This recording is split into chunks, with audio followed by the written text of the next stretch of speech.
C'était il y a un an, le 8 mars 2017.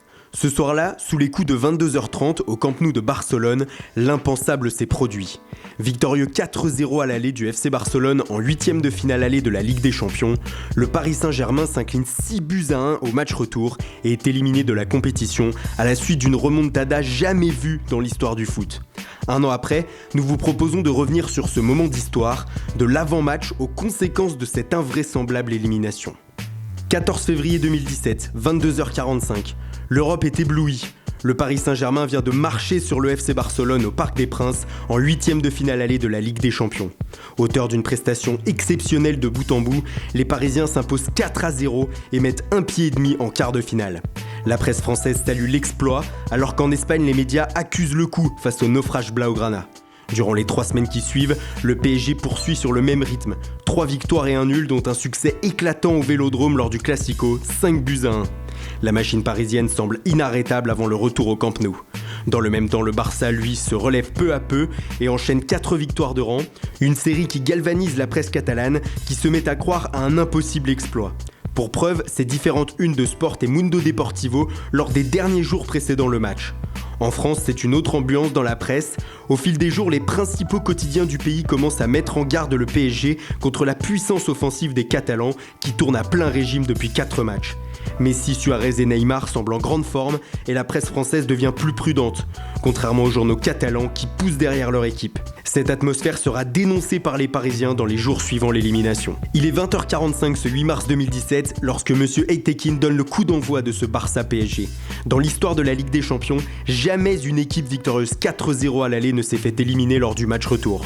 Problème, on sent tout de suite que quelque chose cloche. Dès les premières secondes, toute l'équipe parisienne se met à reculer et à défendre très bas, à quelques mètres de son but. La sanction tombe rapidement, Suarez devance Trapp et ouvre le score après seulement 3 minutes.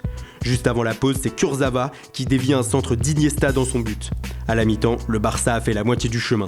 Et le Camp Nou va se remettre à exploser 5 minutes après la pause.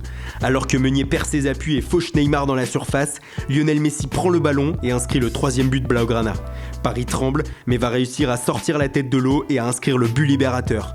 À la 62e minute, Kurzawa s'arrache pour mettre un ballon de la tête en retrait pour Cavani, qui fusille Ter Stegen et offre le but à l'extérieur tant espéré au PSG. Le club parisien fonce vers les quarts de finale. Le Barça doit désormais marquer 3 fois pour se qualifier. Dans les minutes qui suivent, Paris aura plusieurs fois l'occasion de revenir à 3-2 avec Cavani et Di Maria, mais dans l'ensemble, le danger est moins présent.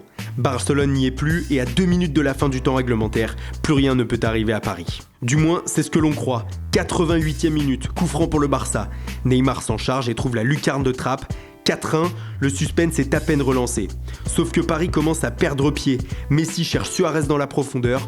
L'Uruguayen subit un coup de coude de la part de Marquinhos dans la surface. Penalty. Une décision que les Parisiens contestent et qui fera beaucoup parler après la rencontre. Mais Neymar, lui, n'en a que faire et ne se fait pas prier pour donner aux 4 dernières minutes de temps additionnel un goût de folie. Paris résiste alors, s'arc-boute autour de son but, mais concède un dernier coup franc. Neymar le frappe, le cuir lui revient, crochette et met le ballon dans le paquet. Les Parisiens jouent leur jeu et ne suivent pas Sergi Roberto qui se jette et inscrit le but de la qualification. 6-1, oui, la remontada a eu lieu et celle-ci entre ainsi dans les livres d'histoire. Le choc est énorme, Emery est incrédule, beaucoup de joueurs se prennent la tête à 2 mains ou s'effondrent au sol. Même les commentateurs des différentes chaînes de télévision n'ont pas de mots face à ce séisme. L'élimination du PSG devient l'information principale du soir en France. Nous étions au Camp Nou ce soir-là. En zone mixte, nos reporters voient le président du PSG Nasser El Khelaifi totalement perdu, la mine déconfite, tentant d'expliquer l'inexplicable. C'est vrai, on n'était pas de ce niveau. On a 3 semaines, on a fait un match, 4-0. Vraiment, on était très confiants, mais ce soir, tout le monde est très déçu. Quelques joueurs s'arrêtent aussi au micro des journalistes, comme Thomas Meunier. Le Belge ne mâche pas ses mots face à la prestation catastrophique de son équipe. Pour moi, on leur a donné le match dès le début, avec des buts incroyables, c'est limite insolite. Et non, sans vouloir qu'à nous-mêmes, on a été mauvais. Le lendemain, la presse européenne s'extasie devant l'exploit des Blaugrana, mais est aussi choquée par la prestation honteuse des Parisiens. En France, les médias tirent à boulet rouge sur le PSG qui a laissé filer une qualification pour les quarts de finale qui lui était promise. Emery est très critiqué pour ses choix et ses options tactiques.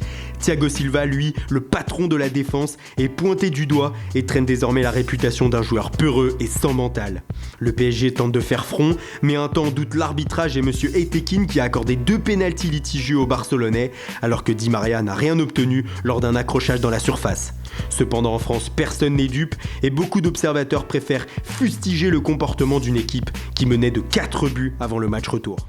Le scénario de ce match colle à la peau de Paris. Le week-end suivant à Lorient, les Parisiens mènent 2-0 avant que les Lorientais ne réduisent l'écart. À 2-1, on sent encore toute la fragilité et la peur de tout un club d'être rejoint. Le PSG tremble mais finit par s'imposer sans convaincre. Toute la fin de saison, le club de la capitale traîne comme un boulet cette défaite à Barcelone. Conséquence fâcheuse, le PSG perd son titre de champion de France au détriment de Monaco, qui a joué sur 2 tableaux toute la saison, allant jusqu'en demi-finale de la Ligue des Champions.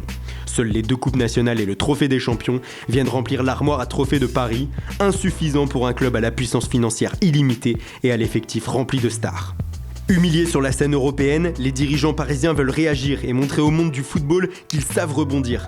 C'est pourquoi cet été, comme un symbole, le PSG va chercher Neymar, celui qui lui a fait tant de mal quelques mois plus tôt au FC Barcelone. Ce transfert déchaîne les passions et devient l'opération financière la plus chère de l'histoire. La star brésilienne débarque à Paris pour 222 millions d'euros.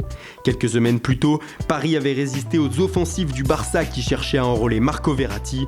S'ajoute à cela le jeune prodige français de Monaco, Kylian Mbappé, qui est prêté avec une option d'achat de 180 millions d'euros. Au total, Paris dépense donc plus de 400 millions d'euros sur le marché des transferts et engage un nouveau cycle. Celui-ci connaîtra son premier véritable test mardi soir contre le Real Madrid en 8e de finale retour de la Ligue des Champions.